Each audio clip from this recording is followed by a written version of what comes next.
Hello class, welcome to study official. आज की class में हम डिस्कस करने वाले हैं फोटोसिंथेसिस के बारे में। फोटोसिंथेसिस का प्रोसेस क्या होता है मैं ये बताऊंगा, इसकी मैकेनिज्म क्या होती है और ये फूड जो होता है प्लांट अपना किस तरीके से प्रिपेयर करते हैं, इसको भी मैं आपको डिटेल में बताऊंगा। तो चलिए स्टार्ट करते हैं अपने इस सेशन को। तो फोटोसिंथेसिस में सबसे पहले हम समझते हैं कि आखिर फोटोसिंथेसिस का मीनिंग क्या होता है। तो फोटो का मीनिंग होता है बच्चों लाइट। सिंथेसिस का मतलब होता है किसी चीज़ का बनना, मेक होना, यानी टू बिल्ड होना। और फोटोसिंथेसिस का मतलब होता है जो मिला के बिल्डिंग अप बाय लाइट, यानी लाइट के थ्रू फूड का बनना या किसी चीज़ का बनना लाइट के थ्रू, ये होता है फोटोसिंथेसिस का मीनिंग।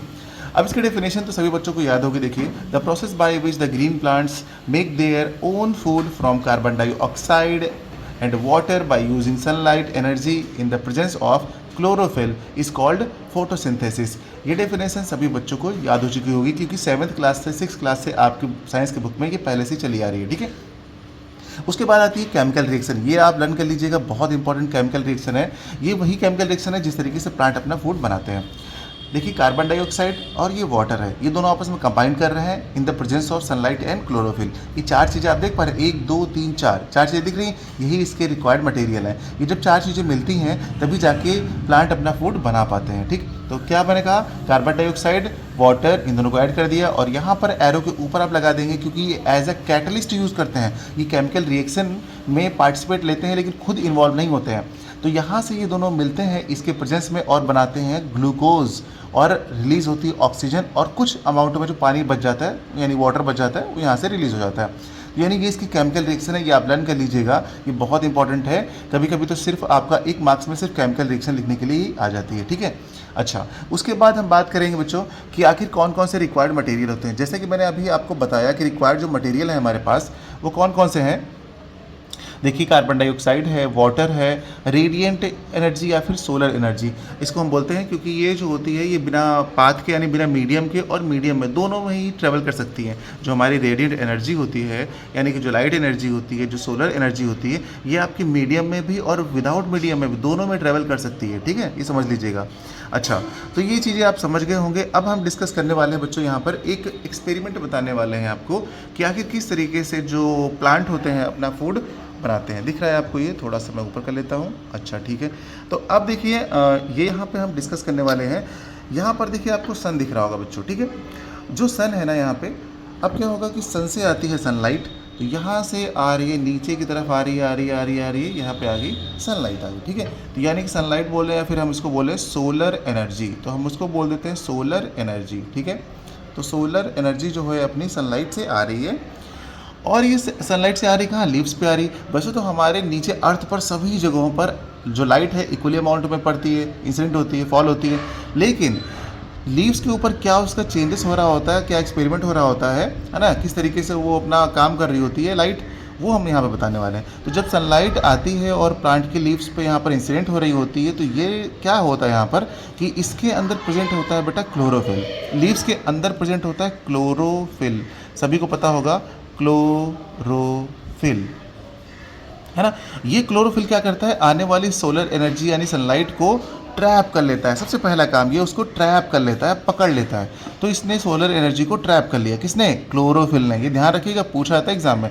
तो क्लोरोफिल ने सनलाइट को ट्रैप कर लिया यानी पकड़ लिया, ये हो गया पहला स्टेप। ठीक है, उसके बाद क्या होता है, उसके बाद आप देखेंगे यहाँ पर ये मैंने एक स्टेम बना रखा है और नीचे मैंने यहाँ पर ये ब्लैक कलर से रूट दिखा रखा है। तो यहाँ पे क्या होगा कि जो हमारा सॉइल वगैरह होगा, यहाँ से वाटर जो है ऊपर जा रहा होगा जाइलम के थ्रू।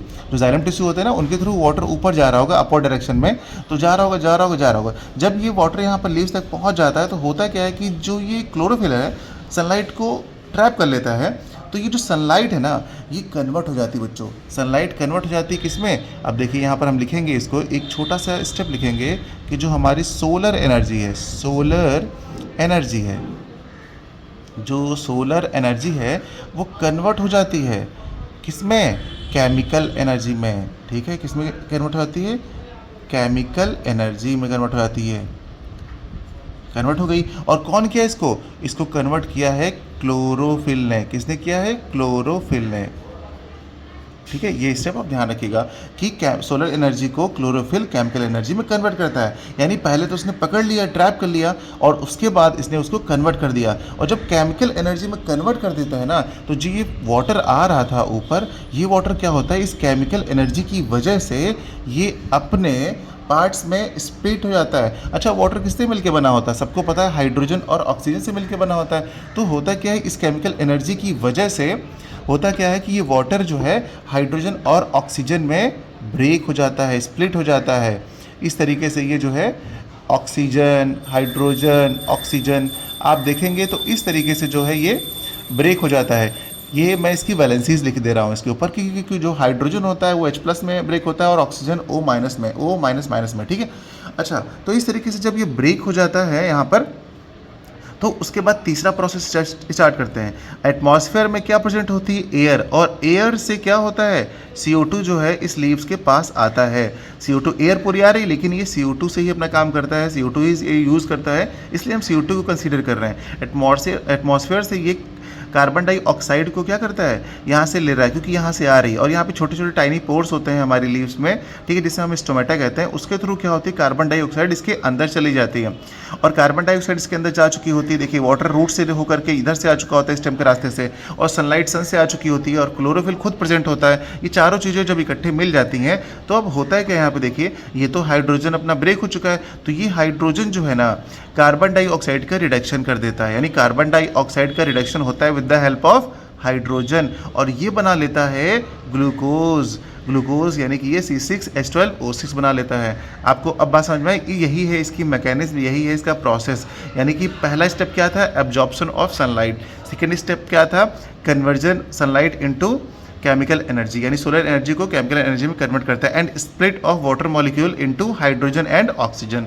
और थर्ड स्टेप आपका क्या होता है, थर्ड स्टेप में आपका होता है reduction of carbon dioxide with the help of hydrogen. ये 3 स्टेप हैं, ये आपकी मैकेनिज्म है जो बच्चों को आनी चाहिए। यही है इसका डीप प्रोसेस जो हर एक बच्चे को पता होना चाहिए। उम्मीद करते हैं बच्चों ये फोटोसिंथेसिस आपको समझ में आया होगा। चलिए आपको मैं मैकेनिज्म भी दिखाई देता हूँ कि कैसे लिखना है। बहुत सारे बच्चों को पता नहीं होता ना क्या लिखना है। देखिए, जब लिखने के लिए आएगा तो आपको इतना लिखना पड़ेगा बच्चों, ठीक है। ये देखिए, डायरेक्ट आता है what is the mechanism of photosynthesis, तो आपको ये 3 स्टेप दिखा देना होगा, ठीक है। देखिए, एब्जॉर्प्शन ऑफ सनलाइट किसके थ्रू, बाई क्लोरोफिल, पहला स्टेप हो गया। सेकेंड हो गया conversion of light energy into chemical energy, and splitting of water molecule into hydrogen and oxygen by light energy. Third step क्या है, देखिए आपका reduction of carbon dioxide by hydrogen to form carbohydrate, यानी कि भाई glucose, ठीक है, glucose को ही बोलते हैं, ग्लूकोज को और स्टार्च को ही बोलते हैं आपका कार्बोहाइड्रेट। ओके, तो ये सिंपल सा प्रोसेस था। मिलते हैं अगली क्लास में। अगर कोई भी डाउट आपका रहता है बच्चों तो कमेंट कीजिएगा। अगर आपको अच्छे समझ में आया तब भी आप कमेंट कीजिएगा, हमको बताइएगा।